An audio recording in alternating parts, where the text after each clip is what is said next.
వీటిలో బ్రేకింగ్ చూసినాం. అసెంబ్లీ సమావేశాల తొలి రోజే బీఆర్ఎస్ వినూత్న నిరసన చేపట్టింది.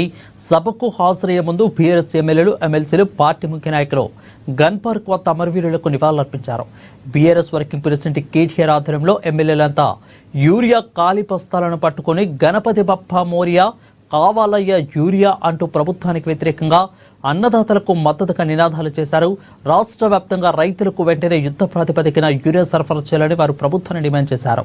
ఈ నిరసన కార్యక్రమంలో మాజీ మంత్రి హరీష్ రావు, ఎమ్మెల్యేలు సుధీరెడ్డి, పాడి కౌశిక్ రెడ్డి, కొత్త ప్రభాకర్ రెడ్డి, సంజయ్, మాజీ ఎమ్మెల్యే మధుసూదనాచారి తదితరులు పాల్గొన్నారు.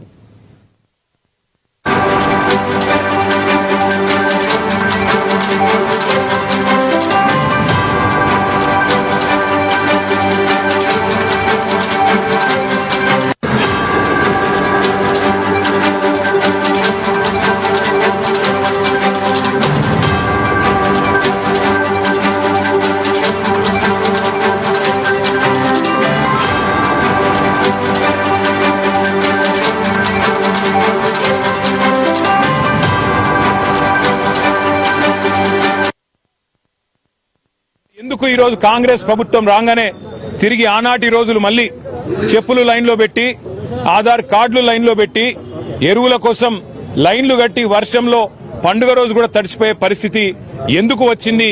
దీనికి కారణం ఎవరు? కాంగ్రెస్ ప్రభుత్వం చెప్పాలని చెప్పి మేము డిమాండ్ చేస్తున్నాం. తూతూ మంత్రంగా 4 రోజులు అసెంబ్లీ నడపడం కాదు, 15 రోజులు అసెంబ్లీ నడపాలే.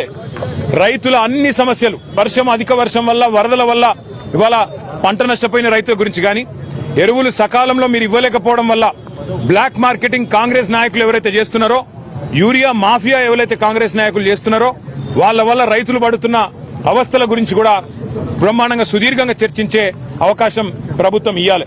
దాంతో పాటు ఇవాళ రాష్ట్ర వ్యాప్తంగా నెలకొని ఉన్న వ్యవసాయ సంక్షోభం మీద కూడా మాట్లాడే అవకాశం ఇవ్వాలి, చర్చ ఖచ్చితంగా పెట్టాలి.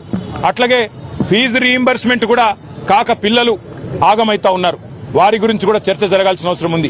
రాష్ట్రంలో వర్షాల వల్ల చాలా చోట్ల అకాల వ్యాధులు, సీజనల్ వ్యాధులు వచ్చి ప్రజలు అవస్థలు పడతా ఉన్నారు.